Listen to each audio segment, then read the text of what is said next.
University మంచి భవిష్యత్తు కోసం తెలుగు విద్యార్థులు ఇష్టపడే యూనివర్సిటీ. కాల్ 9059052378 9059052379. మల్ల యాదవ్ అన్న గారికి, తమ్ముడు భగత్ గారికి, నాగార్జున సాగర్ మాజీ శాసనసభ్యులు, అట్లానే అన్న నల్గొండ మాజీ శాసనసభ్యులు గౌరవనీయులు భూపాల్ రెడ్డి గారికి, దీపిక గారికి, అట్లానే మాజీ శాసనసభ్యురాలు గౌరవనీయులు ఎస్టీ నాయకురాలు చంద్రావతి గారికి, అట్లానే వేదిక మీద ఉన్నటువంటి మిగతా మా జిల్లా పార్టీ నాయకులకు, వేదిక ముందున్నటువంటి జిల్లా పార్టీ నాయకులకు, జాగృతి నాయకులకు, కార్యకర్తలకు అందరికీ హృదయపూర్వకంగా నమస్కారాలు తెలియజేస్తూ ఉన్నాను. మరి లింగమత్తుల జాతర ఈరోజు ఇంకొక చాలా మంచి రోజు. ఆ లింగమత్తుల దేవుడు, ఆ చాముండేశ్వరి అమ్మవారు, ఆ చౌడమ్మ మనకు తెలంగాణను ప్రసాదించిన రోజు కూడా ఇదే రోజు. లోక్సభలో తెలంగాణ బిల్లు పాస్ అయిన రోజు కూడా ఇదే రోజు. అన్ఎక్స్పెక్టెడ్గా, యాదృచ్ఛికంగా ఈరోజు ఈ జాతరకు రావడం అన్నది నిజంగా దైవ నిర్ణయం అని చెప్పి ఆ భగవంతుడు మనందరికీ తెలంగాణ ఇచ్చి ఆశీర్వదించినటువంటి ఈరోజు జాతరకు రావడం అన్నది చాలా సుదినంగా నేను భావిస్తూ ఉన్నాను. మరి ఈ జాతర పాత జాతరనే, మన గొల్లగుట్ట జాతర అన్న, పెద్దగుట్ట జాతర అన్న, ఈ జాతర ఇదివరకే ఉద్యమ సందర్భంలో 2008-9 ప్రాంతంలో వచ్చి విజిట్ చేసి, మరి అప్పుడున్నటువంటి తమ్ముడు చైర్మన్ గారు వద్ది శ్రీనివాస్ యాదవ్ గారు ఉండే, ఆయన అనేక కష్ట నష్టాలు పడి పాపం అప్పుడు లింగన్న వాళ్ళందరి సహకారంతో చాలా పెద్ద ఎత్తున టెంపుల్ నిర్మాణానికి బాగా కష్టపడ్డటువంటి వ్యక్తి. మేము ఉద్యమ కాలంలో తిరుగుతున్నప్పుడు ఆయన వచ్చి మా అందరికీ ఆ గుట్ట పైకి తీసుకెళ్ళి ఎక్స్ప్లెయిన్ చేసి, జాతర టైంలో కాదు మామూలు టైంలో ఎక్స్ప్లెయిన్ చేసి దీనికి ఎందుకు కట్టుకోవాలి టెంపుల్ అన్నటువంటి అంశాలన్నీ కూడా చెప్పినటువంటి వ్యక్తి. మరి వాళ్ళందరూ కూడా అక్కడ ఉండడం, స్వాగతం పలకడం సంతోషాన్ని ఇచ్చింది. మరి సూర్యాపేట జిల్లా అనేటటువంటిది సపరేట్ జిల్లా అయిందంటే కేవలం తెలంగాణ రాష్ట్రం అనేటటువంటిది రావడం వల్ల మాత్రమే సూర్యాపేట సపరేట్ జిల్లా అయింది.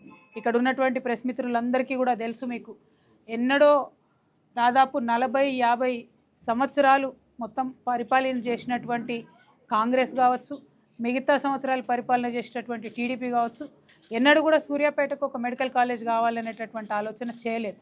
నిజానికి ఎంతోమంది ప్రైవేట్ వ్యక్తులు వచ్చి సూర్యాపేటలో, అంటే చాలామంది ఎన్ఆర్ఐలు ఉన్నారు ఇక్కడ, వాళ్ళు వచ్చి మేము ఇక్కడ కాలేజ్ పెడతామంటే కూడా ఆనాటి నాయకత్వాలు వాళ్ళని పెట్టనీయకుండా చేసిండ్రని వాళ్ళు ఓపెన్గా చాలా సందర్భాల్లో హైదరాబాద్లో, యూఎస్లో కలిసినప్పుడల్లా చెప్తూ ఉంటారు.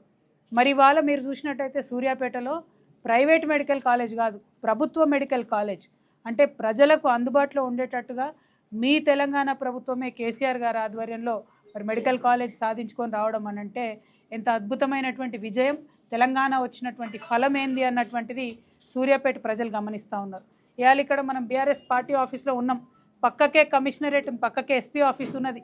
నిజంగా ఎస్పీ ఆఫీస్ చూస్తుంటే అయితే వేరే ఉత్తర భారతదేశంలో చిన్న చిన్న రాష్ట్రాలలో సెక్రటేరియట్లు కూడా అంత మంచిగా ఉండవు, అంత బాగుంది ఎస్పీ ఆఫీస్.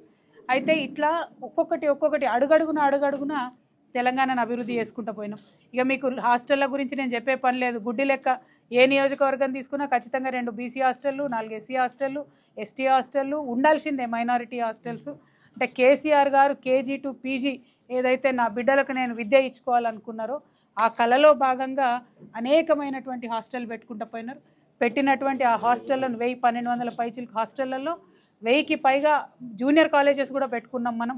డిగ్రీ హాస్టల్స్ ఎప్పుడు కూడా ఎస్టీ డిగ్రీ హాస్టల్స్ లేవు మనకు, ఎప్పుడు కూడా గవర్నమెంట్ నుంచి ఎస్సీ డిగ్రీ హాస్టల్స్ లేవు. కానీ మహిళలకు ప్రత్యేకంగా జిల్లా హెడ్ క్వార్టర్స్లో 27 ఎస్టీ మహిళా డిగ్రీ హాస్టల్ ఇచ్చినటువంటి ఏకైక ప్రభుత్వం కేసీఆర్ గారి ప్రభుత్వం. అంటే ఒక ఆర్ద్రతతోని, ఒక ప్రేమతోని, ఒక గౌరవంతోని నా తెలంగాణలో ఏ మూలకున్న బిడ్డైనా బాగుండాలనేటటువంటి ఉద్దేశంతో చేసినటువంటి పరిపాలన కేసీఆర్ గారిది. మరి ఇవాళ పరిపాలన చూస్తుంటే ఎవడెక్కడన్నా జావని, ఏ మూలకు ఎవడన్నా ఏడవని నాకు సంబంధం లేదు. నేను మాత్రం 14 నెలల్లో 30 సార్లు ఢిల్లీకి పోతా మళ్ళీ వస్తా, గల్లీకి రాగానే కేసీఆర్ని తిడతా, ఢిల్లీకి పోతా, కాంగ్రెస్ వాళ్ళ కాలు పట్టుకుంటా అనే చందంగా ఇవాళ ముఖ్యమంత్రి గారి పరిపాలన నడుస్తుంది తప్పితే ఒక కన్సర్న్ కానీ, ఉద్యోగాలు రానటువంటి పిల్లల పట్ల ఆలోచన కానీ, విషాహారం దీని హాస్టళ్లలో చనిపోతున్నటువంటి వాళ్ళ పట్ల, ఆ పిల్లల పట్ల రివ్యూ కానీ, ఏ ఆర్ద్రతతోని, ఒక ప్రేమతోని, ఒక గౌరవంతోని నా తెలంగాణలో ఏ మూలకున్న బిడ్డైనా బాగుండాలనేటటువంటి ఉద్దేశంతో చేసినటువంటి పరిపాలన కేసీఆర్ గారిది. మరి ఇవాళ పరిపాలన చూస్తుంటే ఎవడెక్కడన్నా జావని, ఏ మూలకు ఎవడన్నా ఏడవని నాకు సంబంధం లేదు.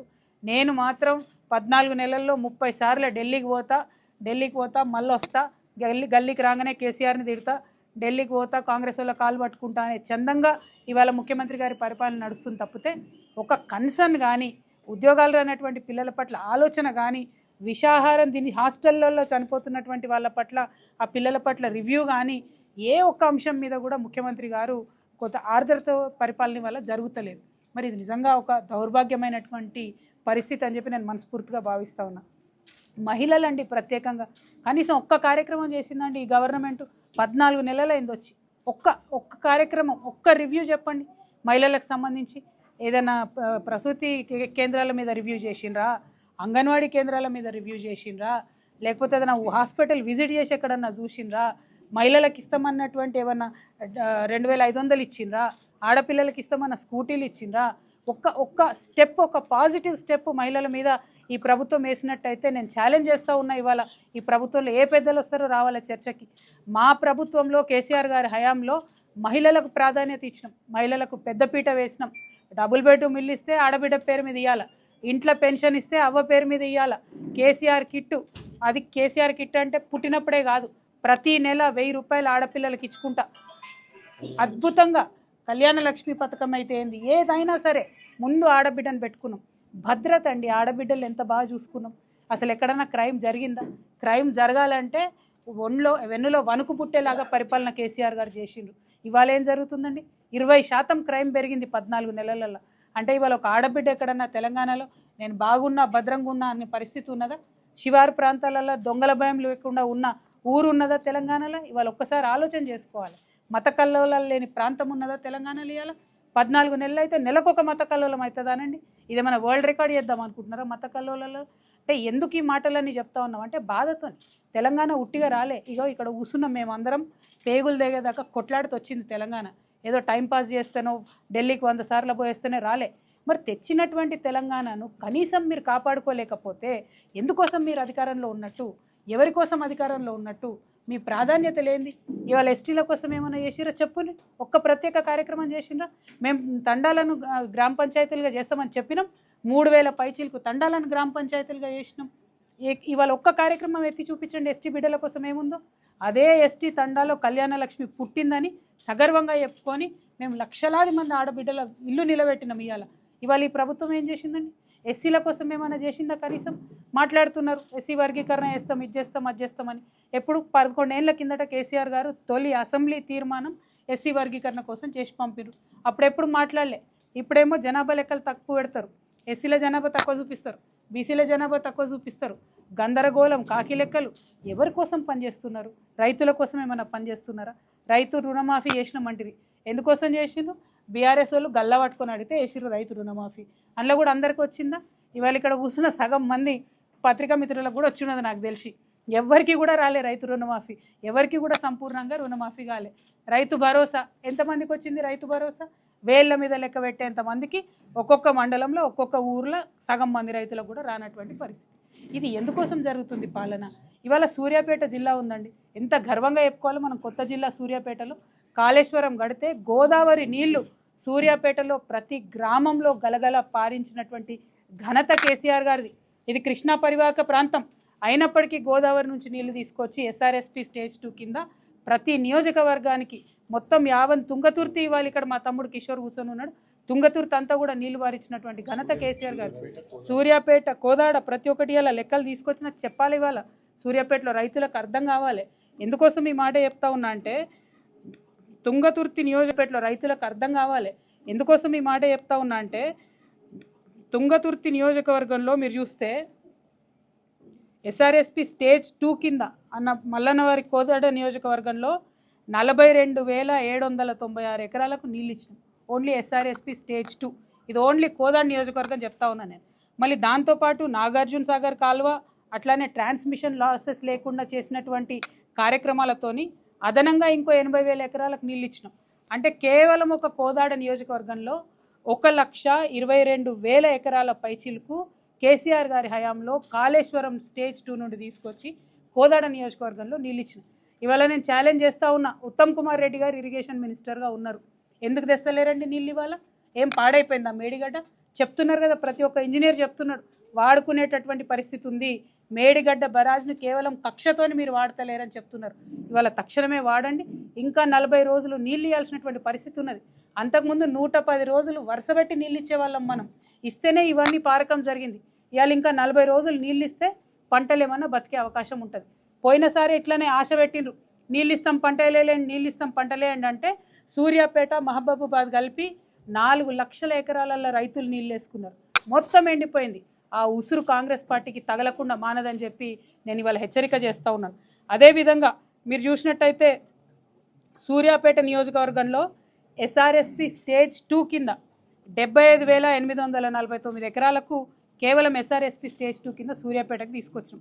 నాగార్జున సాగర్ ఎడమ కాలువ మూసి ప్రాజెక్టు కలుపుకొని 1,03,000 ఎకరాలకు సూర్యాపేట నియోజకవర్గంలో మనం నీళ్ళు ఇచ్చుకోవడం జరిగింది.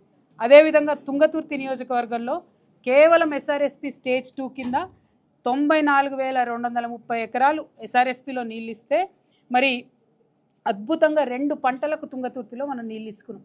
ఇవాళ బాధాకరం ఏంటంటే మొత్తం శ్రీశైలం నిల్వ కెపాసిటీ ఏదైతే ఉంటుందో అది 215 టీఎంసీలు ఉంటే ఇప్పుడు పరిస్థితి 81 టీఎంసీలు ఉంది అక్కడ.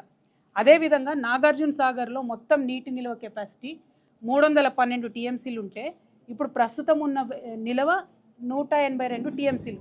అంటే విషయం ఏంటి అంటే హైదరాబాద్, ఖమ్మము, నల్గొండ తాగునీటికి కూడా ఇబ్బంది అయ్యేటటువంటి పరిస్థితి ఉన్నది. కానీ ఒక ముఖ్యమంత్రి గారు ఒక రివ్యూ పెట్టినరా, నిన్నగాక మొన్న రివ్యూ పెట్టిండ్రు. ఏమన్నాడు, మొత్తం కలెక్టర్ల మీద దోషేసి కలెక్టర్లు ఏసీ రూమ్లలో కూర్చుంటుండ్రు, వాళ్ళు బయటకు పోతలేరు, వాళ్ళకి ఆలోచన లేదు, కలెక్టర్లే రివ్యూ చేసి జిల్లాలలో నీళ్ళు ఇవ్వాలన్నట. మరి ఈ ప్రభుత్వానికి ఒక జల విధానం అంటూ లేదా? ఈ ప్రభుత్వానికి ఒక ఆలోచన లేదా? ఇప్పుడు సూర్యాపేట జిల్లా నుండి నేను ప్రశ్నిస్తా ఉన్నా. ఇప్పుడు నేను లెక్కలతో సహా చెప్పిన మరి ఈ విధంగా నీళ్లు తెలంగాణకు మల్పాలనేటటువంటి సోయి ఒక జల విధానం లేనటువంటి ముఖ్యమంత్రి గారు, ఇది కరెక్ట్ కాదు. ఇప్పటికన్నా ఆలోచన చేయండి. ఎందుకు ఒక పక్క మనకున్నటువంటి మేడిగడ్డను వాడుకోక మీరు మన వాళ్ళని ఎండబెడుతున్నారు. ఇంకో పక్కన ఏం జరుగుతుంది, ఆంధ్రప్రదేశ్ దారుణంగా 199 టీఎంసీలతోని కొత్త ప్రాజెక్టు కట్టుకుంటాం బంకచెర్లలో అని చెప్పి చంద్రబాబు నాయుడు గారు ఉత్తరం పట్టుకొని మోడీతో రోజు ఆయన ప్రయత్నం చేస్తున్నాడు, పైరవీలు చేస్తున్నాడు. మన ముఖ్యమంత్రి గారు కనీసం ఇప్పటిదాకా నాగార్జున సాగర్ని కూడా మన రాష్ట్ర హయాంలోకి తెచ్చుకోలేకపోయినాడు. ఇవాళ నాగార్జున సాగర్ నీళ్లు లేకపోతే, మీకు కాళేశ్వరం నుంచి నీళ్లు రాకపోతే మన పరిస్థితి ఏమవుతుంది, ఎట్లా ఉంటుంది? తెచ్చుకున్న తెలంగాణ ఎవరి కోసం? ఇది దయచేసి సీరియస్గా ఆలోచించాలి. నేను ఉత్తమ్ కుమార్ రెడ్డి గారిని దీనికి సంపూర్ణంగా బాధ్యత వహించాలని నేను డిమాండ్ చేస్తూ ఉన్నా. ఇవాళ సూర్యాపేట జిల్లాలో పంటలు ఎండిపోతున్నాయంటే ఆ పాపం ఆ ఉసురు ఉత్తమ్ కుమార్ రెడ్డి గారికి తగులుతుంది. ఈ జిల్లా మంత్రి అయ్యుండి, రాష్ట్ర ఇరిగేషన్ శాఖ మంత్రి అయ్యుండి కనీసం జిల్లాలో నీటి పారకం పైన శ్రద్ధ లేనటువంటి మంత్రి గారు ఉన్నా ఒకటే లేకున్నా ఒకటే అనేటట్టుగా ప్రజలు ఆలోచన చేస్తున్నారు. కాబట్టి దీని మీద శ్రద్ధ పెట్టమని మేము డిమాండ్ చేస్తూ ఉన్నాం. అట్లాగే చెప్పుకుంటూ పోతే ఏదో అంటారు కదా, చాంతాడంత స్టోరీ ఉంది వీళ్ళ ఫెయిల్యూర్ స్టోరీ. అల్టిమేట్గా ఒకటే, కాంగ్రెస్ పార్టీకి ప్రజలు ఒక మంచి అవకాశం ఇచ్చినందుకు దాన్ని సద్వినియోగం చేసుకొని సూర్యాపేట జిల్లాను డెవలప్మెంట్ తీసుకెళ్ళండి, తెలంగాణ వ్యాప్తంగా డెవలప్మెంట్ వైపు తీసుకెళ్ళండి. పొద్దుగాలు లేస్తే కేసీఆర్ని తిట్టుకుంటూ తిరిగితే మీకు ఒరిగేదేం లేదు, వచ్చేదేం లేదు. ప్రజలకు బోర్ కొట్టి రేవంత్ రెడ్డి గారు కనవడంగానే టీవీ